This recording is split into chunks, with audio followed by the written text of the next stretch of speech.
அனைவருக்கும் வணக்கம். இன்றைக்கான பதிவில் இரண்டாம் அடவான உள்வீச்சில் ஏறல் மற்றும் இறங்கல், ஓரடியில் ஏறல் மற்றும் இறங்கல் எப்படி பண்ணுறதுன்னு இந்த பதிவில் பார்க்கலாம். இடது கால் முன்னாடி வலது கால் பின் வச்ச மாதிரி நின்றுக்குவோம்.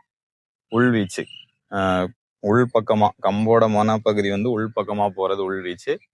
காலை முன்னாடி தூக்கி வச்சு ஒரு உள்வீச்சு. இப்போ ஒரு உள்வீச்சில் ஏற்றம், உள்வீச்சு உள்வீச்சு.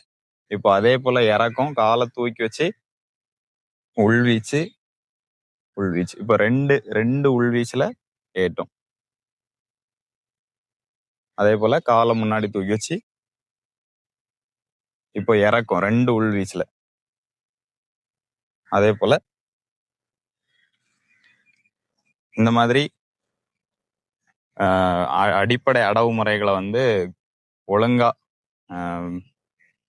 முதல்ல வந்து ஒரு உள்வீச்சு ஒரு வெளிவீச்சு, அதே போல ரெண்டு உள்வீச்சு ரெண்டு வெளிவீச்சு, இந்த மாதிரி அடவு முறைகளை வந்து தெளிவா ஒழுங்கா நல்ல பக்குவமா பயிற்சி பண்றதால சண்டை முறைகளுக்கு நல்ல உபயோகமா இருக்கும். இதுக்கு அடுத்த பதிவுல 3வது அடவு முறை எப்படி பண்றதுன்னு பார்க்கலாம். நன்றி.